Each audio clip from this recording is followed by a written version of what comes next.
name is Vince Burke. I'm the CEO of ProQueSys. Today I want to show you a flow deployment we did in a computer network that did not have any hardware that was capable of capturing flows.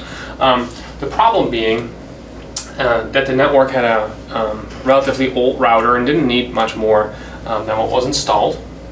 A network full of workstations using the Google Office applications, and one system serving a Wi-Fi network with several dozens of Wi-Fi users that had a habit of gobbling up bandwidth. In order to monitor this network, we didn't have a lot of hardware at our disposal, and we made a break in the wire just before the network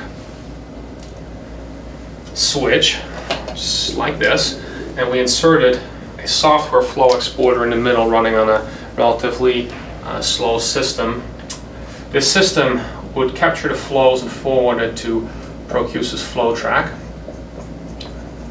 This allows us, as we will see in a minute, to monitor all the Wi-Fi traffic going through the one host and coming out to the network, as well as the workstation. So we'll have a pretty good handle on the usage of Wi-Fi users over here coming through system A. So let's go take a look at the traffic on this network.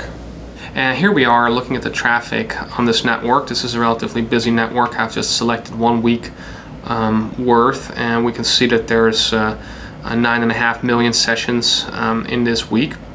We can see a clear weekly pattern going on here. Just today is Monday, Tuesday, Wednesday, Thursday, Friday.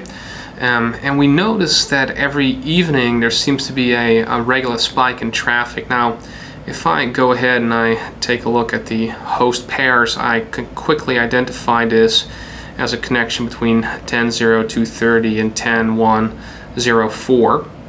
And if I hop over to top applications, I can see that this is one of the Microsoft protocols. So I have a suspicion that this is probably backup traffic. So we can go ahead and select just that little chunk here and go and take a look in depth. And there we go. So it looks like the spike is indeed 445 TCP back to the hosts, and we see exactly those two same hosts popping up. So if I go ahead and I filter on this IP address, these both of course are internal addresses, so we're not too worried, especially since this is Windows traffic. We suspect that this is probably just a backup. I can go ahead and take a quick look at just the 108 connections from that server that I currently have in the view, and the top one will most likely be this backup connection that I'm looking at today. Go ahead, and yeah, that looks definitely like filtering 3.9 gigabytes. We're only looking at 1 day worth of that traffic, and looks like together almost 6 million packets communicated. So yeah, this is just a regular daily backup, no craziness going on. So I deem that safe.